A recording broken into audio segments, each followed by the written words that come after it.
workshop about doing more with less. This is going to be a lesson in optimizing and making robotic systems more efficient. We are Team 5060, Milton Static, and we're happy to be hosting this workshop for you guys. It works. Okay, so we're going to have 5 sections and then an overview at the end.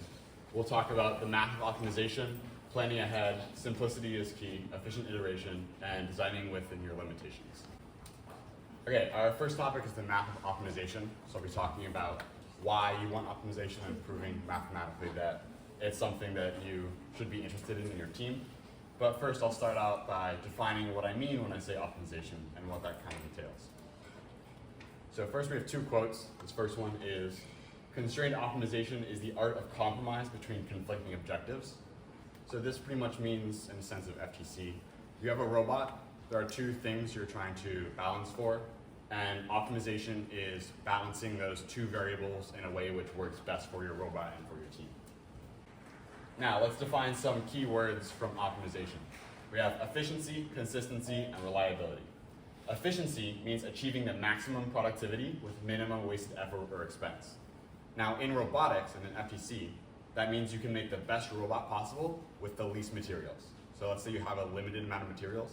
An efficient robot would be the best possible robot with those set of materials. Then consistency is defined as acting or being done in the same way over time. And in FTC, that would mean your robot is very predictable and it almost always gets the exact same score in competition. And then finally, we have reliability, which means you continually perform as expected and intended. And in robotics, that means all of your systems work as you want them to, and they never break. Now we can get into some of the math.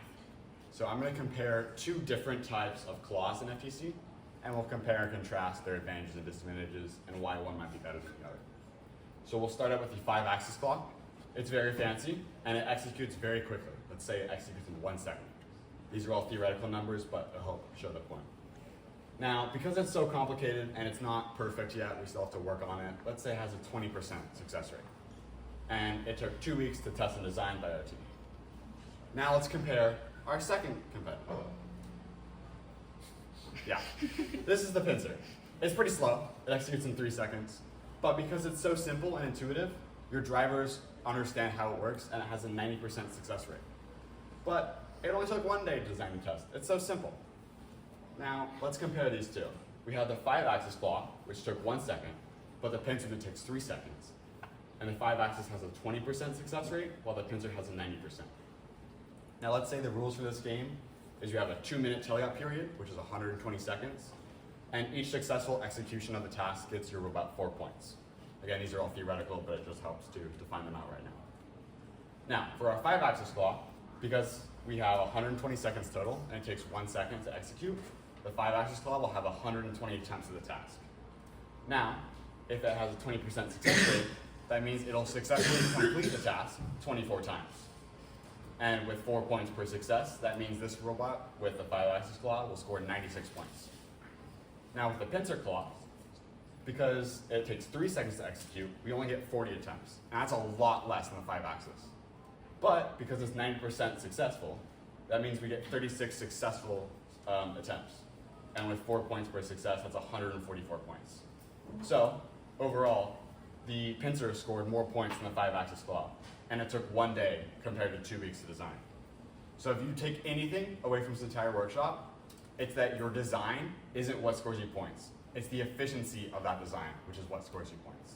And this is one of the key topics we'll continue to iterate along during this workshop. Okay, the second section is about planning ahead and how you can work with your team to design your robot. Okay, so there are 4 main steps in your design process throughout the season. First, we have the game release, which is today, right after all the workshops finished. Now, during your game release, you want to try to pick a strategy which works for your team. If you are not the highest level of competition, you shouldn't try to do everything that scores you points.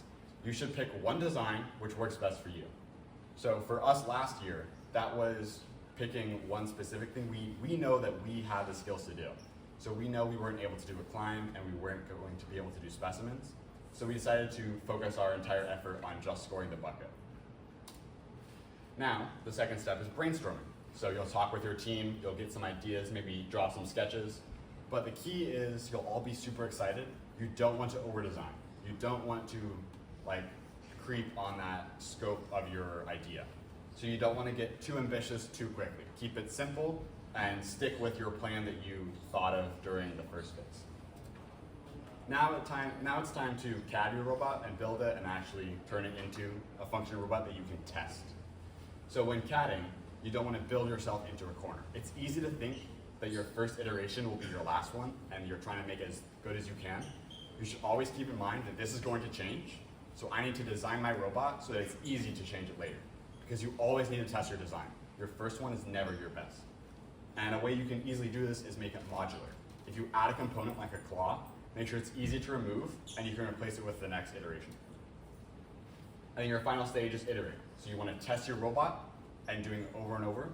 I would suggest finding some way you can quantitatively measure the robot's success so that every time you iterate, you can see if it's actually better or worse. And if you have a robot which is more reliable, often you want to go with that one even if it scores less points, because reliability is better than your maximum score. Okay, now on to our next section, which is about simplicity. So, I don't know how many of you have heard of Occam's razor. It's a pretty famous saying. It's the simplest explanation is usually the best one. Now we can kind of modify this saying to apply to robotics. So I've changed it a bit and it's a good enough approximation. The simplest solution is sometimes the best one. Not always, but most of the time it is the best one. So we can compare our 5-axis and pincer claw today. The 5-axis claw took 2 weeks to make. It's really complicated, but the pincer only took 1 day. The pincer is so much simpler, and we showed that in that theoretical solution, it does score more points. Now, unless you're one of the very special teams which can have enough time to make a complicated design and make it very efficient, this is probably going to be your best option, or somewhere along the middle of this range.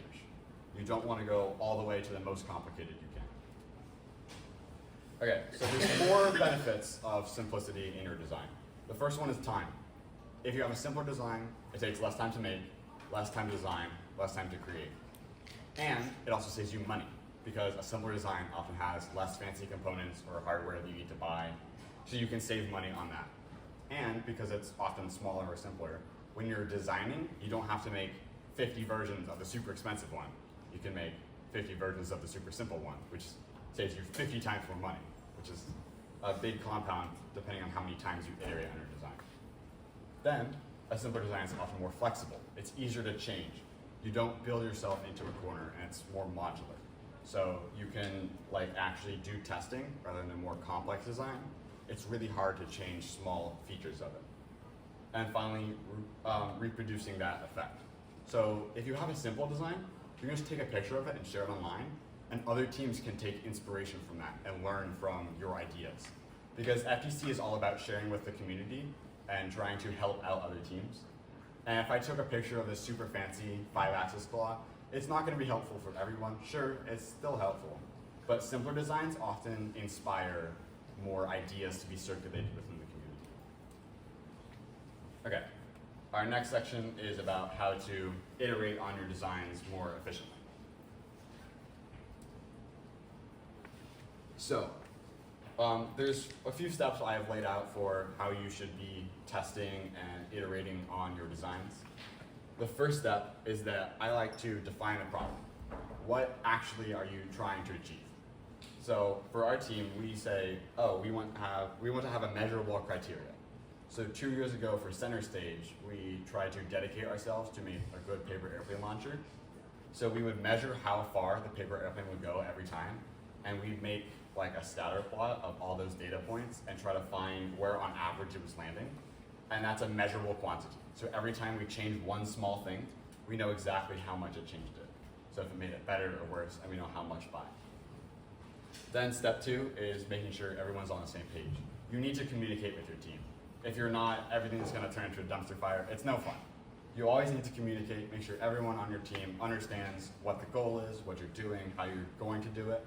So that's a very important step. And then step 3 is you want to test prototypes, not with if they're perfect, but if they're better. You want to test for progress and not perfection. So if you have a design and it's not perfect, You shouldn't think, oh, how can I make this perfect? You should think, what is one tiny thing I can change to make it better? That could be like, oh, maybe this screw I could shift a bit, and that would allow this object to hinge better. That's a tiny change. It barely does anything, but it's slightly better. And that, if you keep doing it over and over and over, will make your robot even better. And then step 4 is analyzing your design.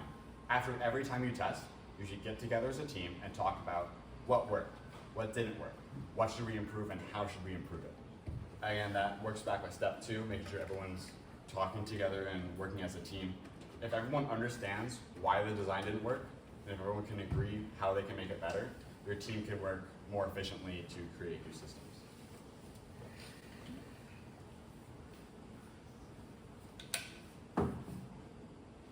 This slide kind of works off the previous one. We have 4 keystone or principles about how to do this. Our first one is fail fast and fail cheap. It pretty much says if you're going to iterate, you shouldn't spend too much time on each of your designs because you know it's not going to be your final design. So you should be quick on that. And then failing cheaply. That means you shouldn't spend all your money on a prototype that you're going to scrap the next day.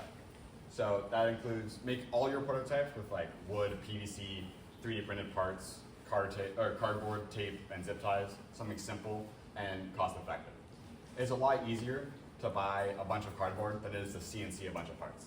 Once you have a good design that you want to make more stable and not as flimsy, then yes, you can CNC parts and test it out as what it would be in a competition.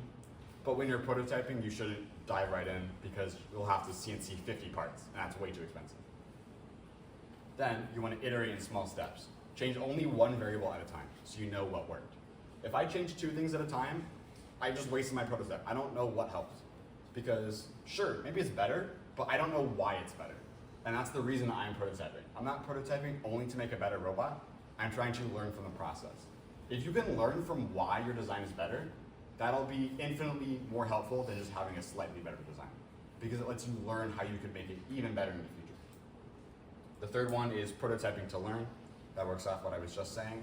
When you're prototyping, you're not always aiming for the perfect design. You're aiming to learn from the design. Because if you can learn, that speeds up your development process and helps you out for next year. The more knowledge and testing you do, that means the more developed your team will be and more prepared for different challenges in next year's game. Because the game designers always like throwing new components at you every year. And the last one is designing for iteration. You already know you're going to be iterating your design, so you should keep that in mind.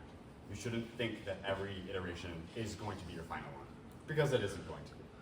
So you want to design your mechanisms that are modular and are easy to replace because you are going to replace them. And another tip is if you're going to do the first step, like using cardboard or some other easy material like wood, you should keep that in mind and have whatever spot on your robot you're going to put your component be open to both your final design and your prototype designs so that you can test each out. Another is you can make a stand separate from the robot to test just that component. So if I'm going to test a specific belt-driven wheel for my drivetrain, I'm not going to build an entire drivetrain. I'm just going to build a wheel and a motor connected by a wooden frame and just test out how that works.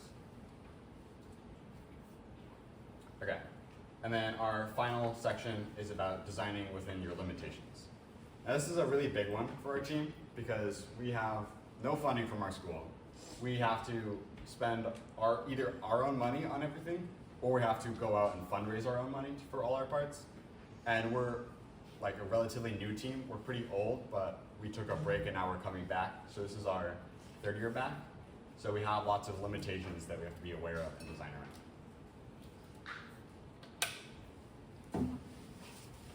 Okay, so when you're designing, there's 2 things you want to take into account. First, what are your weaknesses? And second, what are your strengths? Now, typically, you hear the phrase strengths and weaknesses. I prefer weaknesses and strengths. I think you should think of your weaknesses first because that's what defines your scope. And then once you know what your scope is, your strengths define how well you can build within that scope. So first thing you should do is define your weaknesses. Ignore everything you're good at because you're probably proud of that. Ignore it. What are you bad at? Because most teams often ignore the things they're bad at. Think about it. Have a discussion. Get your team together. You need to talk about what your weaknesses are. So for us, we were still kind of a novice team, We didn't have access to fancy parts. We didn't know how to design crazy systems. So we knew that our design would have to be simpler. And we also knew that we didn't have enough time to make a nice fancy robot because we didn't meet very often. So our solution to that was we designed and planned out our meetings beforehand, so we knew that once we got to the meeting, we knew exactly what we were doing and we could get it done. And that helped us be more productive, and I think that all teams should try to find what they're bad at and actively improve that first. Then, once you know the scope of your project, like what you can do and what you can't do, then you should consider how to make it good.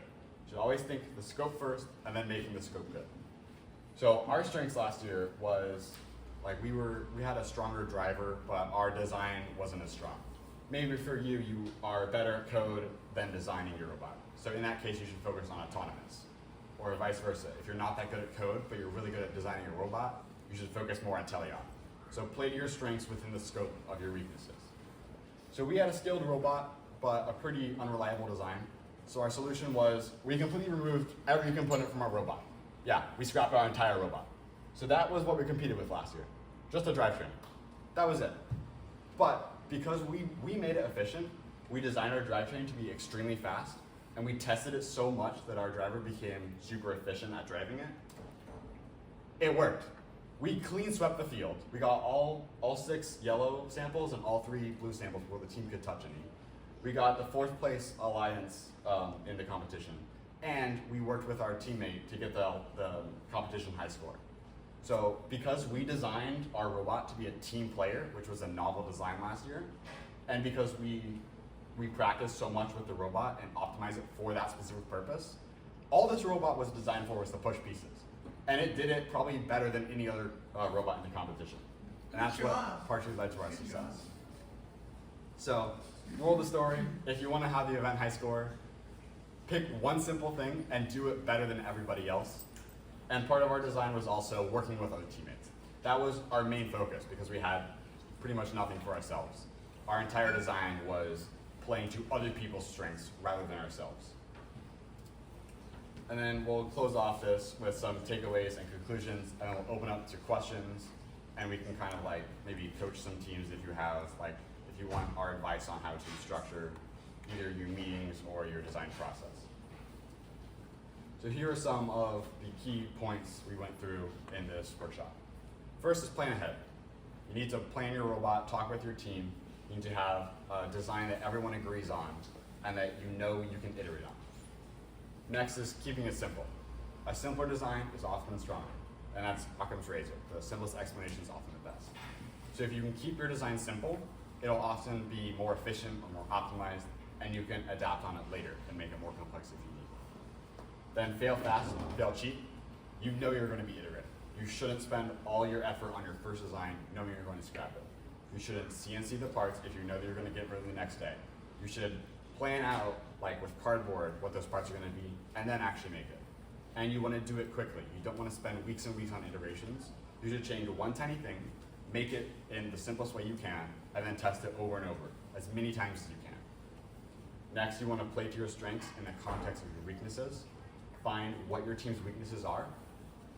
That tells you what your design could be and what it can't be. And once you know what it could be, talk with your team, figure out what design you want to implement, and then make it really, really, really good. And then finally, the one I started with at the beginning, if you're going to take anything away, design doesn't score, efficiency does. Even if you have the best design in the entire world, it doesn't matter if it's not efficient. If it has a 0% success rate, you're going to get 0 points. So the design isn't what gets you the points. It's your efficiency of the design which does. And if you want to win, like worldwide, you need a really good design and really good efficiency. And both of those together work. But typically for most teams, efficiency is the one you want to focus on. So now, at the end, we have some information on how you can contact us. Again, we are 5060 Milton Static. We're based in Milton. So we have some information on the next slide. If you want to get in touch, we have our Instagram, our YouTube channel, where we're going to post this video. We have a recording right here. And then we have our email as well, if you want to email us, if you have any questions. And then our advisor is in the back of the room. Wave, everyone say hi. That's our advisor. If you have any questions about how we run our team or how we operate and what that looks like for us, go ask. Don't be scared. And then at the bottom here is a PR manager sitting right there. Hi, everyone. So if you want to do some outreach, contact either one of them. Okay, that was this presentation, doing more with less, a lesson on optimizing robotic systems. Again, we're at 5060, and we hope you enjoyed. So we're going to open it now to any questions anyone has, or if you want help, like, with our advice on what you should do. Thank you.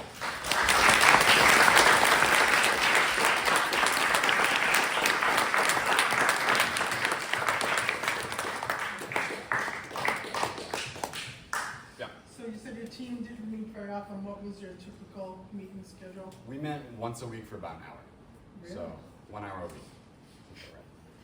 So we had to plan our meetings outside of our meeting schedule. So we'd say, okay, we had that meeting, we meet on Thursdays. And then either on Friday or the weekend, we would think, okay, what do we want to do? One of our things that we implemented last year, or 2 years ago, we made a Google form that after every meeting we'd send out to all the members, and they'd fill out what they did and like who they are and how the meeting went. So that served two purposes. First off, we knew what got done and what needed to be improved on, and like what we should do for next meeting. But it also helped us build our full timeline for the year, which we could give to the judges in our competition. So it has sort of a dual purpose. How many people on your team? Ooh, that's a good question. I don't know. Roughly. 15. Yeah, sounds right. 10 to 15. Not everyone's consistent. Like 8 consistent members every meeting. So did you find it difficult, since you only had that hour, did you find it difficult to like pull those 15 brains all together and be efficient in that hour because you only had that 60 minutes? Yeah. And So how did you do that? as the team captain, it's my job to try to merge the different components or ideas that people have. So we have different subsections of our team. We have like code team, the build team, and the design team. So the captain tries to merge those ideas together and get collaboration to happen. So the design team will be CADing the robot and creating brainstorming ideas. And then once we get to a meeting, we say, okay, the design team has this idea. They've made this prototype. Build team use these parts and try to figure out how can we put this together, how can we build it. And then we try to parallelize our work. So while build team is working on something, we say, okay, code team, this is what build team is making. They're making this kind of arm. So you need to talk with the driver, figure out how they want to